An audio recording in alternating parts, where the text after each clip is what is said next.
getting closer to the final part of the Ai-Ais National Park, and I start seeing mining operations here the same way that there were mining operations on the Richtersveld side.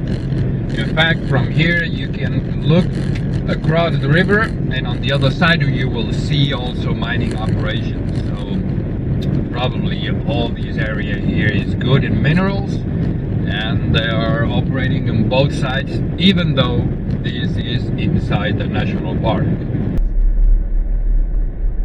Ai-Ais National Park may look untouched today, but mining once played a big role here.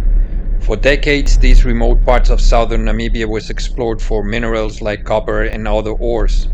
Small mining operations and prospecting camps left their mark on the landscape long before the area became protected. Today the mines are silent and nature is slowly reclaiming the land, turning a place of extraction into one of conservation and wild beauty. This was an old copper mine.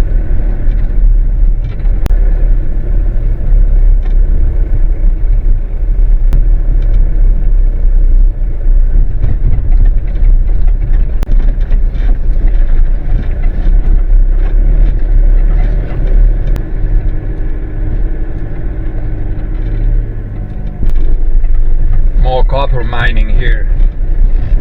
You can see the green color there.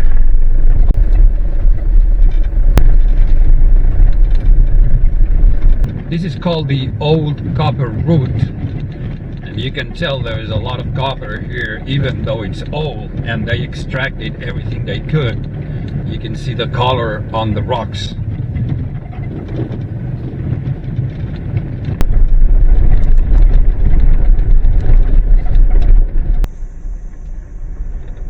Back on the main road, it was time to follow the Orange River once again on its final stretch. First, I headed towards the Sanderlingsdrift border post before continuing to Roshpina and Oranjemund.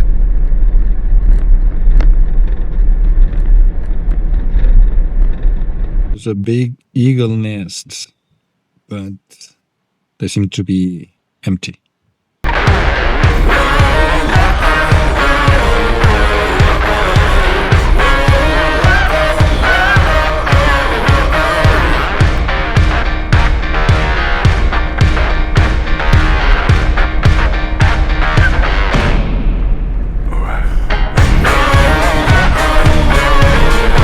When I was on the South African side of the river in Richtersveld National Park, I went to the border post and they told me that the crossing was still closed because of COVID, even though it was 3 years after the pandemic. Let's see if it's open now. The border post is open. They told me that it's been opened since September 2023. So now you can cross from here to Richtersveld, and you don't have to go all the way to Oranjemund, which was a long way. This is the end of Ai-Ais, and from here is what it seems to be a good paved road to Oranjemund, which is where the Orange River meets the Southern Atlantic Ocean. If you have been to the Richtersveld and you loved that park and you were hungry for more and you thought, I'll go to Ai-Ais, it's on the other side of the border, but basically it's the same. It's even bigger. On the map it's probably like twice the size of Richtersveld. Well, you're wrong. Basically because there are no roads here, there are no camps, there are no viewpoints, and if you don't have any of those, you cannot see anything of the park. So probably the park is as beautiful or maybe more than Richtersveld, but if you don't have roads to go through, it's like it's not there.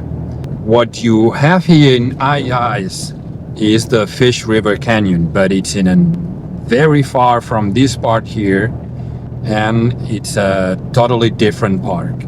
So Fish River Canyon, excellent, beautiful, top-notch, but far from here. If you come to the southern part of Ai-Ais looking for another Richtersveld, you're wrong.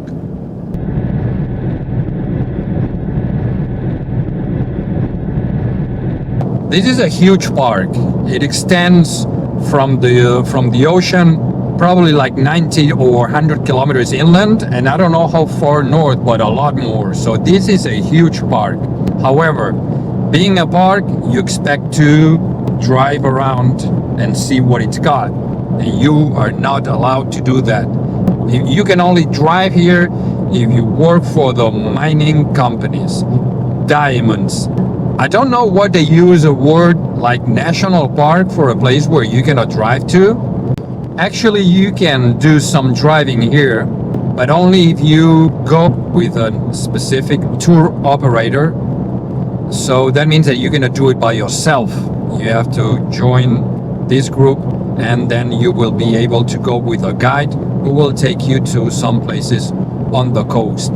The route follows very close to the coastline, and basically what you see is our derelict mining places, ghost towns, and shipwrecks. For me, that's pretty interesting, but I heard that it's not cheap. You have to book weeks in advance, so for me it's a no-no. That's the famous Southern Atlantic fog.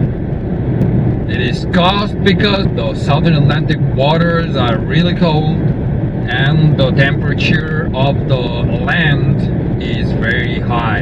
And when the cold air coming from the ocean meets the warm air coming from the land, creates this fog.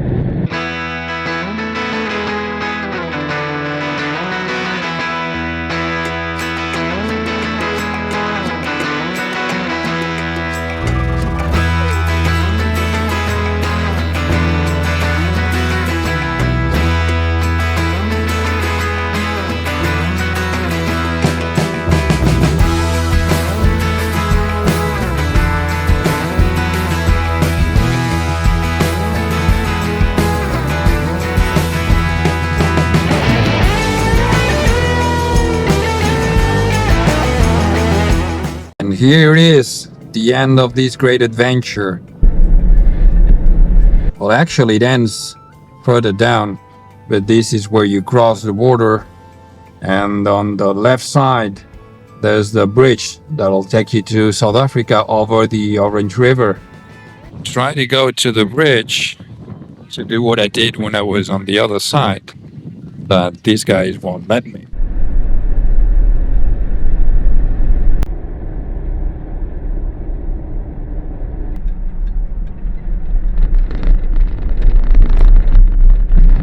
This is much better. This is much better than what you see from the South African side. Here you can see the Orange River mouth, actually the river mouth. This is where the river meets the ocean. And from the South African side it's not the same because you don't actually see it. You cannot drive all the way here.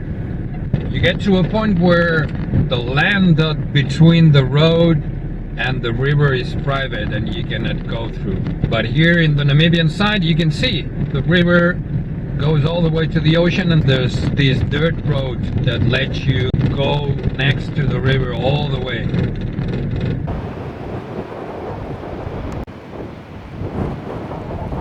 What a beautiful color.